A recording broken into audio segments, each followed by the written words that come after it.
Thanks for watching Colin's Comics Column. I am Colin, and I am overwhelmed with things I want to talk about in this video. So this week we've got the season finales of Flash and Arrow, some startling news about Captain America, and some really big event for the DC Comics universe. So the Flash season finale I really liked. I thought they had a creative resolution to the Zoom conflict.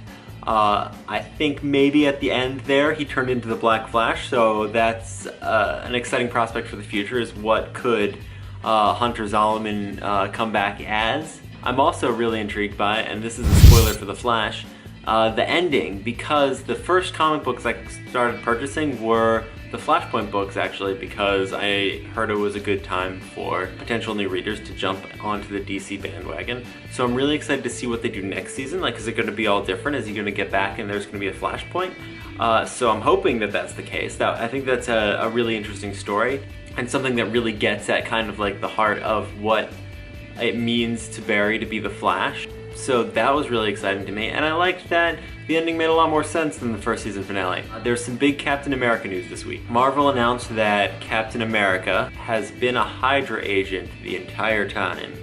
They said he and his mother were recruited in the 1920s to Hydra, and so he's been like a secret Hydra agent, which, okay.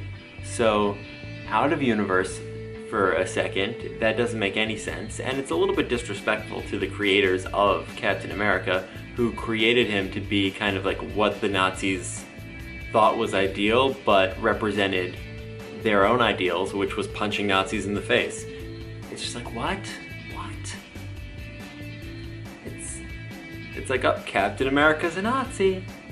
And I'm not as attached to Captain America as I am like Superman, but I'm sure a lot of people who really love Captain America are feeling kind of how I felt when I saw Man of Steel. Like, this is just completely not what this character is supposed to be about. And for them, it's happening in the comic books, which is supposed to be like the kind of like primary canon. You can't just write it off like an adaptation of your character. That's just not a good adaptation. No, it's the primary source for Captain America. So that's big news that a lot of people are understandably upset by, because who wouldn't be upset by Captain America turning out to be a Nazi? Finally, I have to say something about Rebirth, because I just read it, but I don't want to put out any spoilers yet because it just came out on Wednesday, and you can watch next week's video and I will definitely have a lot of opinions about that. If you weren't sure whether to buy it or not, it's $3 for 80 pages. It feels like it's like 5 issues worth of comics. So that's everything I have for this week. I know that was a lot. I haven't talked about this many things in a while, but it's just so much has happened. Colin's Comics Column. Colin's Comics Column. Colin's Comics.